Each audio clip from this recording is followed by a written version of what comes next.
Live. Let's get it, man. CD's the same, man. I'm back here with my main man, Andrew Hunt. What it do? I want to chop it up today about the Arts in the Park, man. It's a big festival. A lot of people have been telling me about it, and different people performing or how they may be involved. But what was the inspiration? How did you even come up with that? Like, how did you even get started with wanting to do a festival in the city? Well, this was a blessing. This came from networking. Young lady by the name of Demetrius was already doing Arts in the Park. It was more community enrichment, you know what I mean? Like things to help people get jobs and help kids have fun. And she came to me just about like graphics and stuff. You know what I mean? I got the dopest graphic guys. Shout out to Brookins, Rich Hastings. They real dope. Make sure y'all shop with them. And even if you do shop with them, it's my vision that make that shit pop, you know what I'm saying? So she came to me and I was giving her some dope ass flyers for a couple years. Then she said, hey, what's up with, you bringing some artists, you know what I mean? So last year I brought the artists and I pretty much just brought people that I was rocking with, people that was in my personal circle. I really didn't, reach out to the city like I should have. And I could face some, was it Scrutiny? Yeah, a little scrutiny for that one. I faced a little scrutiny, probably deserved, but it made me see that there was a demand for it. So this year I opened it up. I opened it all the way up. I got more time. I started off with like an hour of time. Okay. This year I got 2 hours of time. I'm trying to get it to where, you know what I mean? She let me do it all. So that's how I got into it, and really just blessed to be a part of it. She already got sponsors with banks, and she's getting me into a lot of different rooms that I'm not saying I couldn't have got in those rooms, but she got me in those rooms. So I'm forever in debt to Demetrius. Shout out to her. Okay. Now with the Arts in the Park, it's a several day event, right? Yes. How many days is it? We actually got 3 days this year. We're talking about breaking out and doing other cities next year. That's gonna be crazy. Got day 1, day 2, day 3. They're in different places. The first one's at Riverside Park. Okay. Make sure y'all come out. It's probably my favorite stage. If you ain't performing where the Pacers play, or where the Colts play, or what's that spot in Noblesville where like where's the Ruoff? They changed the name so much. That's what it's called now? It's called Ruoff right now. Yeah, if you ain't at one of those stages, then you don't have a better stage than this. These are the best stages in the state. Like 3 of the best stages in the state of Indiana. And day 1, Riverside's my favorite. And I stacked the deck, bruh. I got Tony Cleveland. Man. I got Paris Ledame, Tragic, Yella, MRC, Nicki Neptune, all on day 1. John Kelly, bruh, I got like 20 artists on day 1. You know what I'm saying? So how long is the slot for day 1? Like how long, if I was just a regular consumer and I want to come out to Arts in the Park, how long can I be out there enjoying festivities? All day. It's an all-day joint. It go from like 2 to 8. We got some headliners on this one. We got Bobby Valentino, which is a big deal. You know what I'm saying? People still rock with Bobby Valentino. And we got Sunshine Anderson, one of my personal favorites. Shout out to her. I can't wait to meet her. Hopefully we can land a big interview with them too. You know what I mean? Just some good content. But day 1 looking crazy, bro. I'm loving it.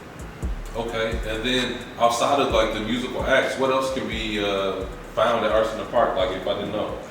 Well, they actually have art, so you'll see a lot of art that people do, pictures, sculptures, things like that. We got some dope vendors, people bringing out their products for you to check out. Then we have like the enrichment part. We got people that help with jobs, record expunges, helping my brothers that got felony or something, get it out of here, or finding jobs that's felony friendly.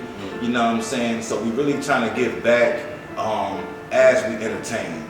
You know what I mean? Trying to do both. See, I didn't even know if there was an enrichment part attached to it. I'm just thinking this is all for the music part. So that's really dope that you got to give back to the neighborhood. And, is it kid friendly? Like I bring my kids out.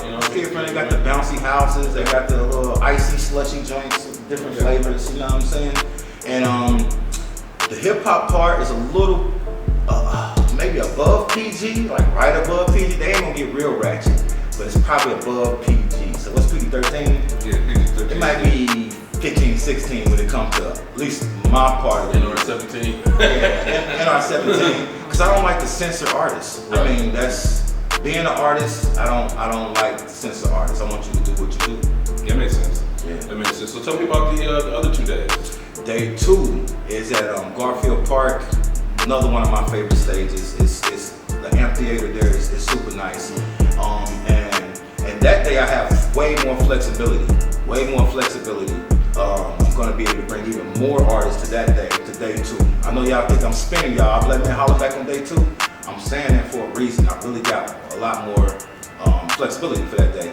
And on day 2, we're also doing the Rossi and Numbers Music Choice Awards, which is a big deal. Something I've been wanting to do. I've been involved in everybody else's award shows. I mean, we started with the Indiana Urban Music Awards. Okay. You know what I'm saying? I helped out with the Leak Awards. I gave my homie Seven some inspiration and information to do the Trapped in the Nap Awards. Okay. So now, you know, I get to do my own thing. You know what I mean? Do you think it's a conflict of interest with you being an artist and the person who networks a lot with different artists in the city, maybe throwing awards?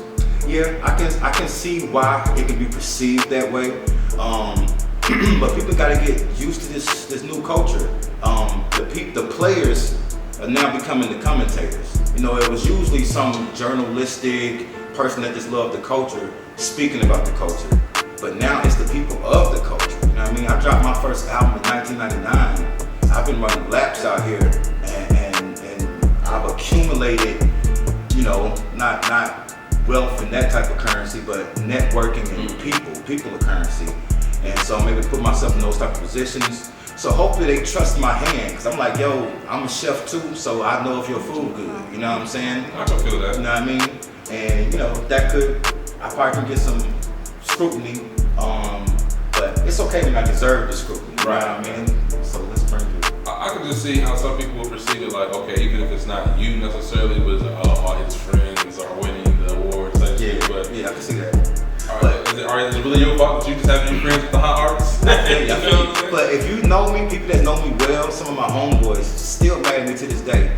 I do not show favoritism for my friends. And that pisses them off because I'll be in dope ass positions and I'm not gonna look out for you because you're my friend. I am dope prejudice. If you ain't dope, I damn near like you less. You know what I'm saying? Yeah. Like, you know what I mean? I like you, but you ain't dope. So I'm dope prejudice. If you dope, I'm gonna open the red carpets for you. If you ain't dope, I might not even respond to what you're talking about. You know what I'm saying? Right. That's just what I'm on. I like dope. I like dope people and dope art. So nah. These awards is going to the people that rightfully deserve them. And we have a methodology. How you say it? Methodology. Say it again. Methodology. Methodology.